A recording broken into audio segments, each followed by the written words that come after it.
아담과 하와를 간교한 뱀이 유혹해서 그들로 하여금 죄를 짓게 만든 내용이 창세기 3장에 나옵니다. 이 뱀의 정체는 요한계시록 12장 9절에 보면 옛뱀, 곧 마귀라고도 하고 사탄이라고도 하며 온 천하를 꿰는 자라고 나와 있습니다. 다시 말하면 창세기 3장에 나와 있는 이 옛뱀은 마귀요 사탄이라는 것입니다. 마귀 사탄은 눈으로 보여지는 뱀의 모습으로 이렇게 실제로 존재하며 아담과 하와를 유혹해서 넘어뜨리는 일을 했습니다. 그런데 창세기 4장에 가보면 마귀가 눈으로 보여지지 않는 모습으로 가인을 통해 일하는 것을 알 수가 있습니다. 아담과 하와에게 나타난 마귀 사탄은 분명 눈으로 보여지는 뱀이었습니다. 그런데 가인에게는 눈으로 보여지는 뱀이 없습니다. 그럼에도 가인은 마귀 사탄의 유혹에 빠져서 아벨을 죽이고 마는 것입니다. 아담과 하와는 자녀인 가인과 아벨에게 자신들이 지난날 뱀의 유혹에 빠져서 하나님께서 금하신 선악과를 따먹음으로 인해 죄를 지은 것에 대해 분명히 말을 했을 것입니다. 그리고 뱀의 유혹에 빠지지 말라고 교육도 했겠지요. 그런데 가인은 마귀의 유혹에 빠져버리고 만 것입니다.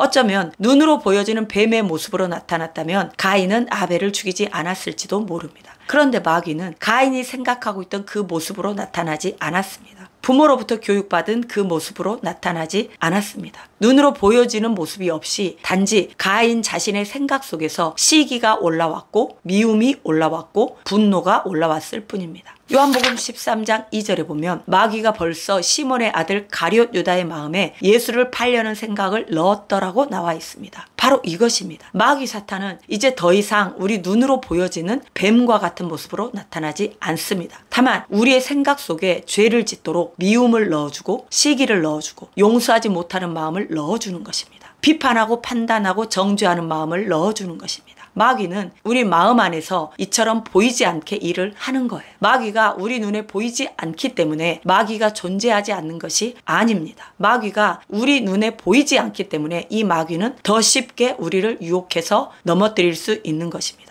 그러므로 하나님께서 눈으로 보여지는 뱀의 모습을 통해 마귀가 실제 한다는 것을 알려주신 거예요. 요한일서 3장 12절에 보면 가인같이 하지 말라. 그는 악한 자에게 속하여 그 아우를 죽였다라고 말씀합니다. 다시 말하면 가인은 마귀에게 속하여 마귀가 넣어주는 생각대로 그대로 했다는 것입니다. 마귀가 어떤 생각을 넣어주었습니까? 하나님께 대충 제사를 드리자라는 그런 마음을 넣어주고 아벨을 보고 시기하는 마음을 넣어주고 분노하는 마음을 넣어주고 죽이고자 하는 마음을 넣어주었습니다. 그 마귀는 오늘도 저와 여러분의 생각 속에 수많은 잡다한 생각들을 넣어주고 있습니다. 지금 이 시간 여러분의 생각을 살펴보시기를 바랍니다. 우리의 싸움은 다른 누구가 아닌 저와 여러분의 생각을 붙잡고 있는 마귀와의 싸움인 줄 믿으시기를 바랍니다. 육신의 생각은 사망이요 영의 생각은 생명과 평안인 줄 믿습니다. 할렐루야.